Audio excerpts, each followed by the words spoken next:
오늘은요, 바로 교회의 시작이라는 제목으로 하나님 말씀 나누도록 하겠습니다. 자, 지난주에 우리는 마가의 다락방에서 기도하던 예수님의 제자들과 예수님의 측근들이 깊은 기도의 시간을 통해서 주님이 사용하시기 편한 모습으로 조율되었던 것을 살펴볼 수 있었습니다. 물론 그 기도의 시간은 공동체가 새로운 조직을 갖추도록 조율되기까지 했음을 우리가 볼 수 있었는데요. 자, 특별히 성령님께서는 왜 우리에게 오시게 되었다고 말씀을 드렸습니까? 성령님이 우리에게 오신 이유, 바로 우리에게 권능을 주시기 위해서 오셨고요. 또한 하나님 나라의 일을 위해서 당신의 자녀들과 함께 동역하시기 위해서 우리에게 오셨다고 말씀을 드렸습니다. 비록 우리가 실력이 없고 뛰어난 재능도 없고 타고난 능력도 없어도 하나님께서는 우리를 변화시켜서 쓰신다는 사실을 여러분 꼭 기억할 수 있기를 바랍니다.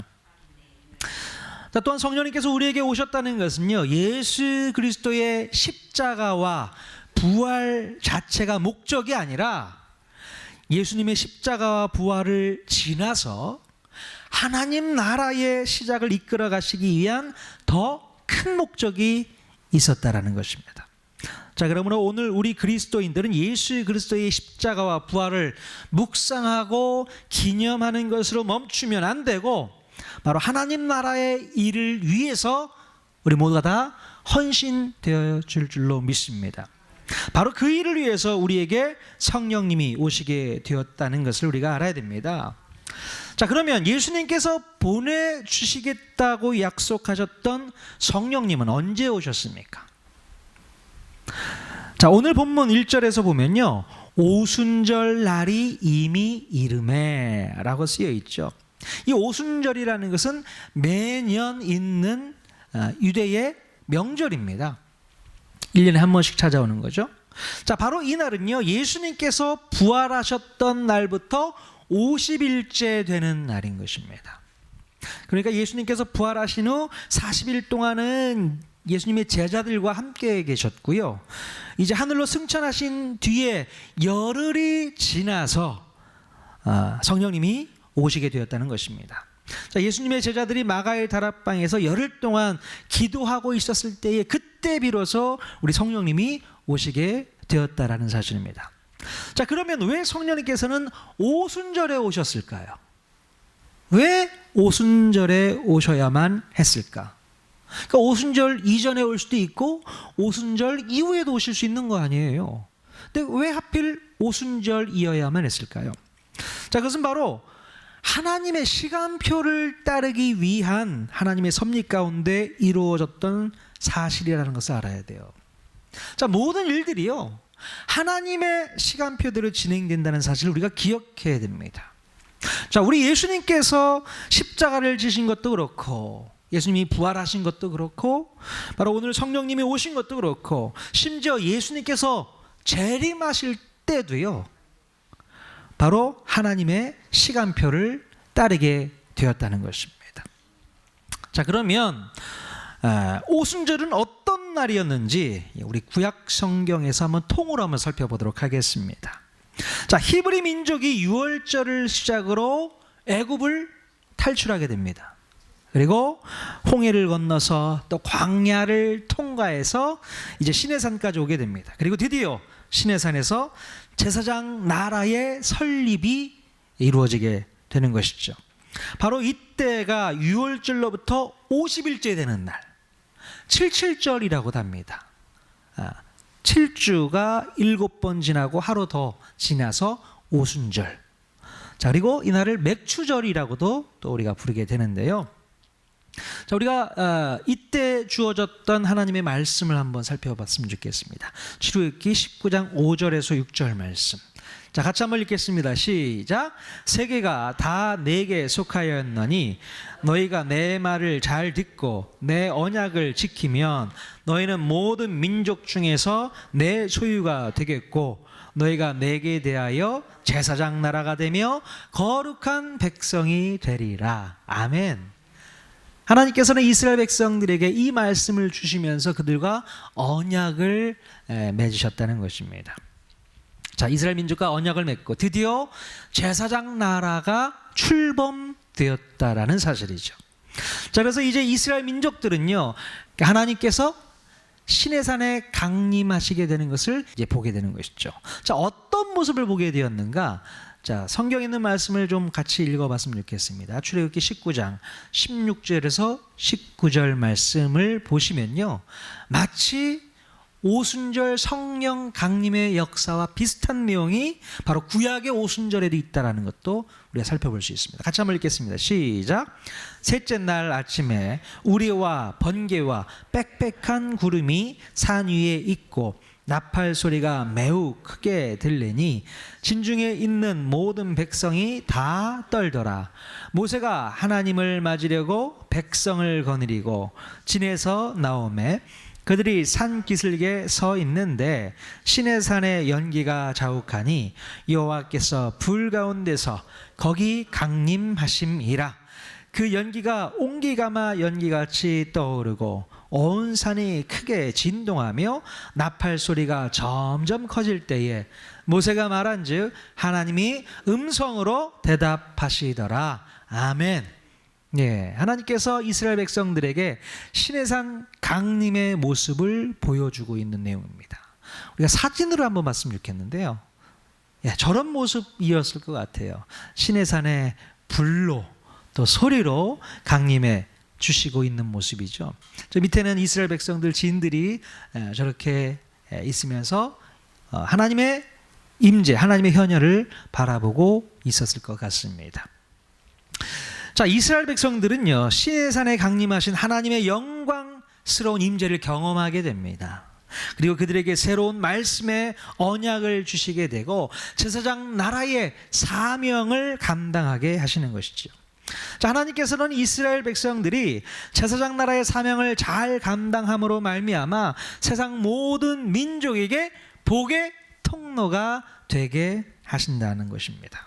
바로 하나님께서 이스라엘 민족을 택하신 이유가 여기 있는 것입니다. 자, 모든 민족을 위한 바로 한 민족으로 이스라엘 백성들을 사용하셨던 것이죠. 바로 이 영광스러운 날이 구약의 첫 오순절에 이루어졌다라는 사실입니다. 자, 그리고 그때로부터 1500년째 되는 오순절에는요, 바로 성령님께서 마가의 다락방으로 임재해 주셨다는 사실입니다. 자, 그리고 마찬가지로 예수님의 제자들을 통해서 하나님 나라의 사명을 감당하게 하셨다는 것이죠.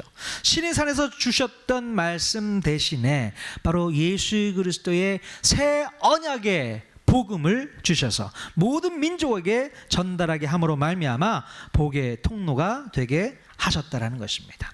자, 오늘 본문 2절과 3절 말씀에서 보면 오순절에 성령님께서 강림하시는 모습을 잘 묘사해 주고 있습니다. 다시 한번 어떤 묘사가 이루어지고 있는지 같이 읽어보도록 하겠습니다. 시작.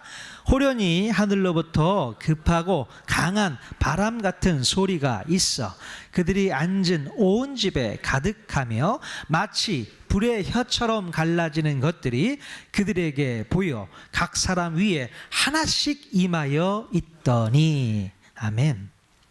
자, 마치 시내산에서 강림하셨던 하나님의 임재를 다시 재현해내듯이요, 마가의 다락방에서도 놀라운 광경을 목격할 수가 있었습니다. 급하고 강한 바람 같은 뭐가 있었다고요? 소리가 있었다는 것입니다. 바람이 있었다는 것이 아니고 소리가 있었다라는 사실이에요. 그리고 불의 혀처럼 갈라지는 것들이 각 사람의 머리 위에 하나씩 하나씩 하나씩 임하였다라는 얘기입니다. 상상이 되십니까? 자, 그림으로 한번 보도록 하겠습니다. 예. 불의 혀같이 갈라지는 것들이 한 사람 한 사람 머리 위에 임하게 되는 것을 볼 수 있게 돼요. 정말 저랬을까요? 네. 그러니까 성령님이 임하실 때에 청각과 시각적인 효과를 충분히 사용하셔서 우리에게 임재해 주셨다라는 사실입니다. 자, 구약의 첫 번째 오순절에 하나님께서는 이스라엘 백성들에게 하나님의 말씀을 돌에 새겨 주셨잖아요. 자, 그런데 신약의 오순절에는 성령님께서 새 언약의 말씀을 어디에 새겨 주셨을까요? 바로 우리 마음 가운데 새겨 주셨다는 사실입니다. 자, 그래서 예레미야 선지자는 그날에 대해서 이렇게 예언하고 있습니다. 어떻게 예언하고 있는가? 예레미야 31장 33절 말씀 같이 읽겠습니다. 시작. 그날 후에 내가 이스라엘 집과 맺을 언약은 이러하니 곧 내가 나의 법을 그들의 속에 두며 그들의 마음에 기록하여 나는 그들의 하나님이 되고 그들은 내 백성이 될 것이라. 여호와의 말씀이니라. 아멘. 자, 구약의 오순절에는 하나님의 말씀을 돌에 새겨 주셨지만 바로 신약의 오순절에는 하나님의 말씀을 어디에 새겨 주셨다고요? 우리 마음 가운데 새겨 주시게 됩니다. 바로 성령님께서 하나님의 말씀을 우리 마음 가운데 새겨 주시기 위해서 오시게 되었다라는 사실입니다. 자, 그러므로 우리의 사명이 무엇일까요? 바로 우리 마음에 새겨진 그 하나님의 말씀을 성령님의 권능을 가지고 바로 복음을 듣지 못한 자들에게 증거해야 하는 것인 줄로 믿습니다. 이것이 우리에게 주어진 하나님의 귀한 사명인 줄로 믿습니다. 자, 오순절 성령 강림을 통해서 하나님이 오늘 우리에게 보여주시는 것이 무엇일까요? 무엇을 보여주시기 위함이었을까요? 자, 바로 성령 시대에 우리가 이루어야 될 하나님의 목적과 비전이 무엇인지를 보여주고 있는 것입니다. 바로 모든 나라, 또 모든 족속, 모든 열방들이 하나님의 복음을 듣게 되는 것입니다. 어떻게 그것이 가능할까요? 어떻게 모든 나라, 모든 민족들이 하나님의 말씀을 들을 수 있게 될 수 있을까요? 자, 바로 그것이 어떻게 실현되는지를 보여주기 위해서 이제 4절 말씀을 기록해 놓은 것을 볼 수 있습니다. 모든 나라, 모든 민족, 모든 열방들이 주의 복음을 들을 수 있게 됩니다. 4절 같이 읽겠습니다. 시작. 그들이 다 성령의 충만함을 받고 성령이 말하게 하심을 따라 다른 언어들로 말하기를 시작하니라. 아멘. 무슨 언어요? 다른 언어로 말하기를 시작했다는 것입니다. 자, 어떤 일이 벌어지게 된 것입니까? 아주 깜짝 놀랄 일이 발생하게 되는 것을 볼 수 있어요. 성령을 받은 사람들이 다른 나라 언어로 말하기를 시작합니다. 이것을 뭐라고 하죠? 방언이라고 합니다. 여기서 말하는 방언은 우리가 기도할 때 하는 흔히 기도할 때 하는 방언과는 좀 다릅니다. 우리가 하는 방언은 고린도전서에 나오는 방언이지만 여기서 말하는 방언은 난곳 방언, 그 나라의 언어로 하는 방언, 그 방언을 얘기하고 있어요. 바로 우리 안에 오신 성령님께서 우리의 말과 언어를 주관하신다는 사실을 보여주고 있습니다. 그러니 세상 모든 민족과 열방들에게 하나님의 말씀을 전달할 수 있게 된다는 것을 이제 가시적으로 보여주는 그런 놀라운 일이 일어나게 되었다는 것입니다. 이미 하나님께서 보여주고 있는 것이에요. 세상 나라의 모든 열방 민족들이 하나님의 복음을 이런 식으로 듣게 될 것이야. 와, 놀랍지 않습니까? 자, 성령을 받은 사람들이 새로운 방언을 말하게 되었다는 것은요, 구약의 바벨탑 사건으로 묶어두었던 인간의 그 언어를 자유롭게 해주시겠다는 선언이라고 볼 수 있습니다. 자, 창세기 11장에서 하나님께서는 온 땅의 언어를 혼잡케 하셨다고 기록하고 있습니다. 자, 이제는 그러나 성령님께서 임재하심으로 혼잡한 언어를 회복해 주심으로 말미암아 복음이 전파될 수 있는 환경과 여건을 만들어 주시겠다는 적극적인 하나님의 마음이 표현되어져 있다라는 사실입니다. 자, 이것을 증명이라도 하듯이 정말 놀라운 일들이 그 뒤에 이루어지고 있는 것을 볼 수 있어요. 자, 사도행전 2장 5절에서 7절의 말씀을 같이 한번 또 읽겠습니다. 시작. 그때에 경건한 유대인들이 천하 각국으로부터 와서 예루살렘에 머물러 있더니 이 소리가 나매 큰 무리가 모여 각각 자기의 방언으로 제자들이 말하는 것을 듣고 소동하여 다 놀라 신기하게 여겨. 네. 아까도 말씀드렸지만 오순절이라는 것은 1년에 한 번 있는 절기라고 말씀드렸어요. 자, 그런 3대 명절 중에 하나가 바로 오순절이었기 때문에 각 나라에 흩어져 있던 경건한 유대인들이 예루살렘 성전으로 모여들게 됩니다. 자, 그래서 예루살렘 성 안에는요, 세계 각지에서 온 사람들로 너무나도 북적거렸어요. 엄청난 사람들이 모여들었단 말이죠. 자, 예루살렘 성 안에 있는 세상 각지에서 몰려든 사람들이 어디에서 왔는지를 지금 지도를 통해서 보여주겠는데요. 로마, 아시아, 밤빌리아, 본도, 갑바도기아, 바데, 엘람, 메소포타미아, 아라비아, 애굽, 리비아. 그러니까 세계 방방곳곳에서 다 몰려 들어왔다는 얘기입니다. 저 말은요, 나중에 성령 강림 사건 이후에 바로 자기 나라로 또다시 돌아갔다는 얘기입니다. 못 가지고요? 예수 그리스도의 복음을 가지고 다시 돌아갔다라는 그 얘기를 뜻하고 있는 것입니다. 자, 그렇다면요, 그들이 각 나라의 언어로 들었던 말은 무엇이었을까? 사도들이 계속 방언을 하고 있는데 자기 나라 말로 그 방언이 들렸다고 얘기하고 있잖아요. 그럼 그들은 무슨 얘기를 들었냐는 거예요. 자, 11절에 보면 어떤 말을 했는지가 나와 있습니다. 같이 읽겠습니다. 시작. 우리가 다 우리의 각 언어로 하나님의 큰 일을 말함을 듣는도다 하고 다 놀라며 당황하여 서로 이르되 이 어찌 된 일이냐 하며, 무슨 얘기를 듣고 있었다고요? 하나님의 큰 일을 방언을 통해서 말하고 있는 것입니다. 하나님의 큰 일. 자, 각 나라에서 왔던 순례객들이 자기 나라의 언어로 바로 하나님 나라의 큰 일들을 듣게 됩니다. 자, 여기서 말하는 하나님 나라의 큰 일은 무엇을 말하는 것일까요? 자, 그것은 바로 온 족속과 열방을 향한 하나님의 구원 계획에 대해서 이야기를 하고 있는 것입니다. 하나님의 구원 계획을 이루기 위해서 예수 그리스도께서 이 땅에 오셔서 십자가를 지시고 부활하신 내용들을 포함해서 지금 성령님이 강림하신 내용까지 바로 하나님의 큰 일을 바로 제자들을 통하여서 각 나라의 언어로 듣게 되었다라는 사실입니다. 자, 그래서 특별히 14절 이후에 보면 베드로가 설교를 하는 장면이 나오는데요, 바로 이때 했던 설교의 내용이 하나님의 큰 일을 잘 설명했다고 볼 수 있습니다.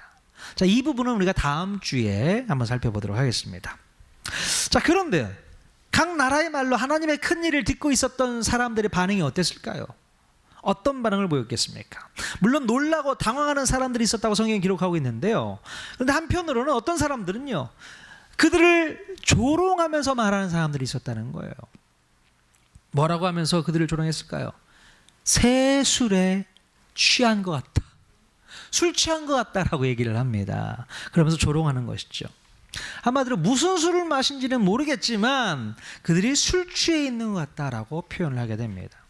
자, 그들은 하나님의 큰 일에 대한 내용에 대해서는 그다지 별로 관심은 없었습니다. 하나님께서 어떤 구원 계획을 가지고 계신지에 대해서는 궁금하지 않고 겉으로 보이는 모습에 대해서만 평가를 하고 있었다는 사실입니다. 자, 오늘날에도 많은 사람들은 이 하나님의 큰 일에 대해서는 별로 궁금해하지 않아요. 도대체 기독교인들은 무엇 때문에 주일마다 교회에 가서 예배를 드리는 것일까? 무엇 때문에 교회에 헌금을 하고 시간을 쓰고 봉사를 하는 것일까? 이런 궁금증이 있을 만도 한데 별로 관심이 없습니다. 궁금해하지 않아요. 오히려 그런 겉으로 보여지는 행동들을 바라보면서 조롱하기를 즐겨하는 것입니다. 어떻게 해요? 교회에 미친 거 아니야? 이렇게 조롱하는 사람들 혹시 주변에 있지 않습니까? 너 교회에 너무 빠졌어, 완전 미친 것 같아, 그렇게 조롱들을 합니다. 자, 여러분, 바로 이런 분들이 여러분 주변에 있다고 할지라도 여러분 너무 걱정하지 마십시오. 성령님께서 역사하시면 그들 자신이 이제 새 술에 취하는 역사가 있는 줄로 믿습니다. 새 술에 취하는 역사가 자기 자신에게 분명히 있게 될 줄로 믿습니다. 아무리 기독교를 비난하고 욕하고 조롱하고 무시해도 그들이 성령을 받게 되면 그 모든 못난 행동들이 놀랍게 변화된다는 것입니다. 우리의 힘으로는 할 수 없지만 성령님이 임하시게 되면 가능한 줄로 믿습니다.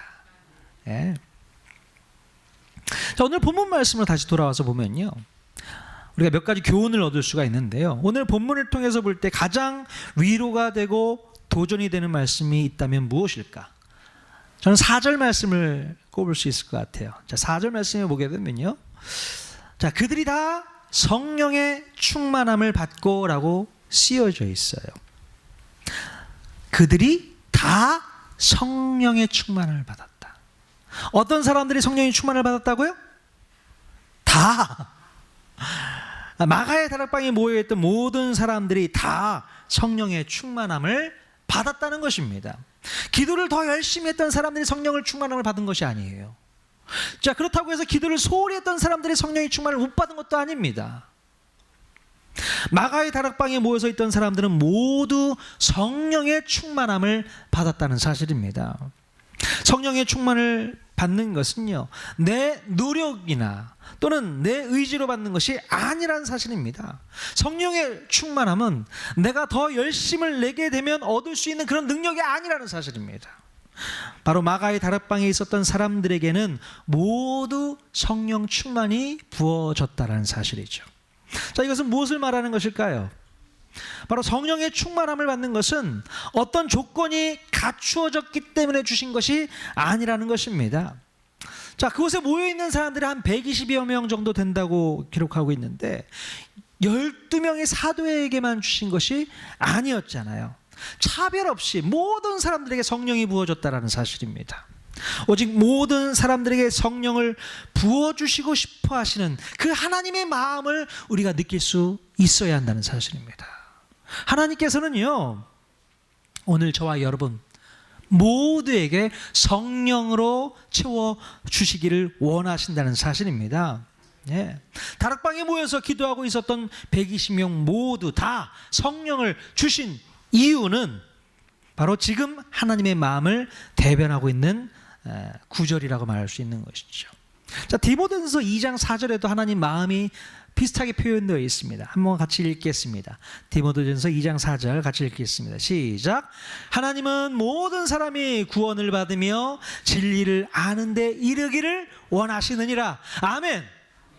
이게 하나님의 마음이라는 것입니다. 하나님께서는 모든 사람이 성령을 받고 구원받기를 원하시는 줄로 믿습니다. 바로 우리가 이 마음을 주님과 함께 품을 수 있어야 되는 거예요. 바로 이 마음을 가진 무리들이 모여있는 공동체가 어딜까요? 이 교회인 것입니다. 이 하나님의 마음을 같이 동일하게 품은 사람들의 모임, 이 공동체가 바로 교회라는 것입니다. 모든 사람이 다 성령 받기를 원하고 모든 사람이 다 구원받기를 원한다는 하나님의 이 마음, 하나님의 이 컴패션을 함께 가지고 있는 사람들, 그들이 모여있는 공동체가 바로 이 교회인 줄로 믿습니다. 교회는 모든 사람이 구원받기를 원하는 하나님의 마음을 동일하게 품은 자들이 모이는 곳입니다. 교회는요, 잘난 사람만 성령을 받고 못난 사람은 성령을 못 받는 그런 것이 아닙니다. 모두가 다 하나님의 사랑을 받을 자격이 있고 모두가 다 하나님이 주시는 성령을 받을 자격이 있습니다.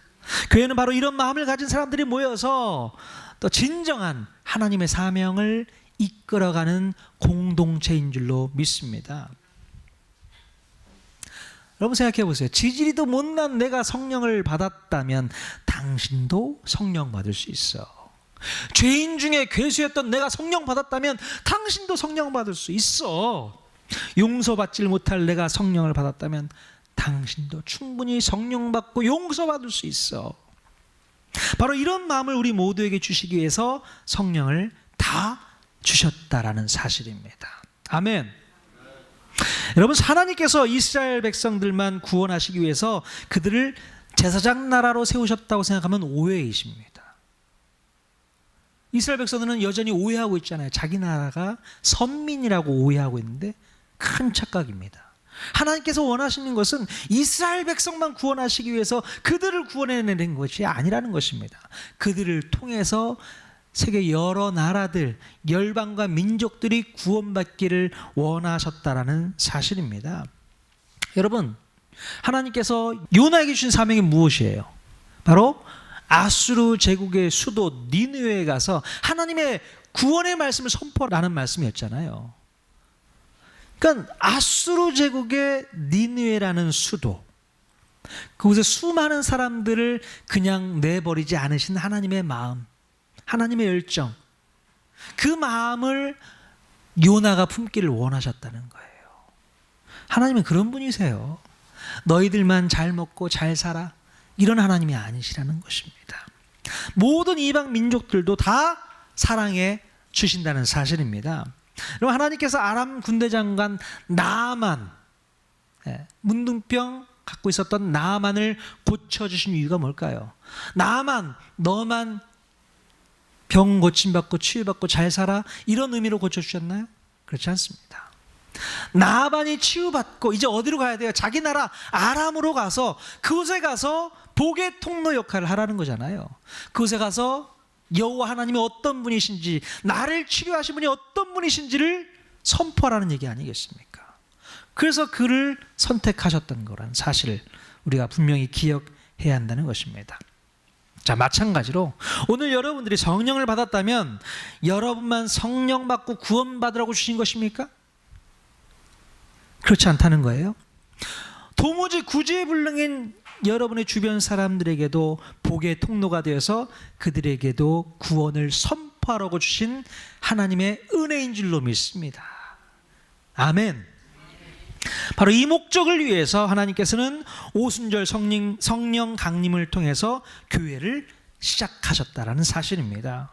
모든 족속, 모든 민족, 모든 나라가 다 구원받기를 원하시는 하나님의 마음을 이미 성령 받은 우리가 깨닫고 복의 통로로 쓰임받도록 하기 위해서 교회로 불러내셨다라는 사실입니다. 자, 그러므로 오늘 교회에 모여있는 우리 모두는 우리가 성령 받고 구원받은 것으로 만족하지 말고 여전히 복음을 듣지 못한 사람들에게도 성령의 임재가 이루어지기만을 소망하며 살아야 될 줄로 믿습니다. 아멘.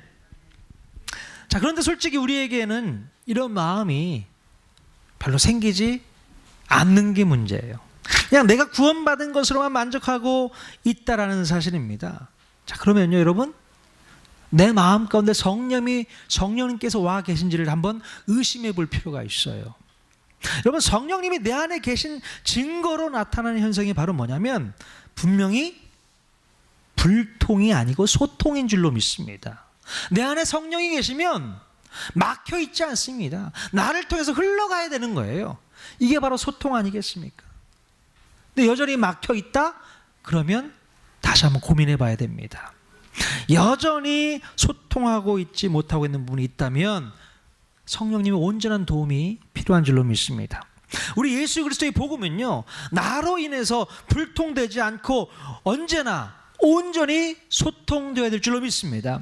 자, 그래서 성령 강림이 일어난 이 오순절에 바로 난곳 방언으로 하나님의 큰 일이 선포되어졌다는 것을 볼 수 있어요. 막혀있던 복음의 문이 열리게 되었다는 것은 바로 성령님께서 역사하신다는 증거입니다. 막혀있던 장애물이 제거되었다는 것은 성령님께서 임재하셨다는 증거인 줄로 믿습니다. 바로 교회는요, 이렇게 세상과의 새로운 소통을 이끌어낼 수 있어야 한다는 것입니다. 바로 소통이 될 수 없었던 사람들, 소통할 수 없었던 죄인들, 소통이 끊어진 사람들 사이에서 그들과 이어지고 묶어지고 소통할 수 있도록 하는 것이 바로 교회의 목적인 줄로 믿습니다. 자, 세상과 소통하는 교회, 바로 세상과 통하는 교회, 우리 교회가 되어야 될 줄로 믿습니다. 막혀 있으면 안 돼요. 주의 복음이 나를 통해서 흘러가야 됩니다. 이게 정상적인 거 아니겠습니까? 하나님께서는 그러기 위해서 우리를 불러내신 거예요. 그리고 통하는 교회를 세우셨단 말이에요. 하나님의 복음, 이 말씀이 통해야 됩니다. 세상과 통하는 교회, 우리 이것을 꿈꾸고 있습니다. 이것이 교회의 목적이기 때문에 그렇습니다. 자, 그러나 우리가 성령을 받았다고 말하면서도 여전히 불통이 되고 대화가 이루어지지 않고 서로 사랑하고 있지 못하다고 한다면 여전히 어쩌면 우리는 처음부터 성령을 받지 못했거나 아니면 나의 죄성이 여전히 성령의 역사를 방해하고 있는지도 모르겠습니다. 자, 우리의 모습을 다시 한번 돌이켜봐야 될 필요가 있어요.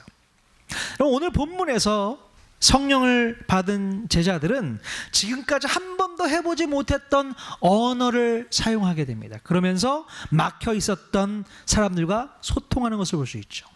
어떻게 갈릴리 어부들이요 다른 나라 말을 쓸 수 있겠어요? 쉽게 그게 가능하겠습니까? 배우지도 않았잖아요. 어떻게 합니까? 근데 성령님이 임하시니까 그들의 입이 열려서 묶여 있었던 언어가 빵 뚫리면서 소통이 되는 거예요. 한 번도 써보지 못했던 언어를 사용해서 복음이 증거되는 역사를 우리가 볼 수 있게 되는 것입니다. 여러분, 오늘 우리도요 이런 방언을 할 수 있어야 되지 않을까요? 오해하지 마십시오. 다른 나라 말을 해야 된다는 얘기가 아니고요. 바로 성령을 받은 우리 모두는요, 예수 믿기 전에 안 썼던 단어를 이제 예수 믿고 나서는 쓸 수 있어야 된다는 사실입니다. 어떤 단어를 써야 됩니까? 사랑합니다. 축복합니다. 감사합니다. 제 잘못입니다. 용서해 주십시오. 자, 이런 단어들을 예수 믿기 전에 잘 쓰셨습니까, 여러분들? 아니요, 못 써요. 예수 믿기 전에는 자존심이 셌기 때문에 어떻게 제 잘못입니다라는 말을 쓸 수 있습니까? 못 쓰죠. 그러나 성령님이 임하게 되면요, 이제 안 쓰던 방언들이 튀어나옵니다. 감사합니다. 축복합니다. 사랑합니다. 여전히 이 단어들이 어색하신 분 계십니까? 성령 받으셔야 됩니다. 성령 받으시면 이런 단어들이 어렵지 않아요. 자연스럽게 사랑합니다. 축복합니다. 감사합니다. 제 잘못입니다. 제 탓입니다. 용서해 주세요. 자존심이 다 무너지는 것이죠. 그리고 겸손한 마음으로 상대방과 소통할 수 있게 되는 것입니다. 대화가 통하는 것이죠. 그래서 상대방에게 묶여있던 복음의 언어가 선포되어지고 그들도 예수의 이름으로 온전히 변화되는 놀라운 역사가 이루어지게 된다는 사실입니다. 여러분 믿으십니까? 교회가 이것 때문에 세워진 거예요. 자, 이것 때문에 여러분들이 이곳에 모이신 줄로 믿습니다. 앞으로 이것을 위해서 우리가 달려나가야 될 줄로 믿습니다. 통하는 교회는 이 세상과 통해야 됩니다. 아멘. 자, 여러분들 같이 이 교회의 놀라운 목적과 비전과 꿈을 함께 꾸면서 나아갈 수 있기를 주님의 이름으로 간절히 축원드립니다. 아멘.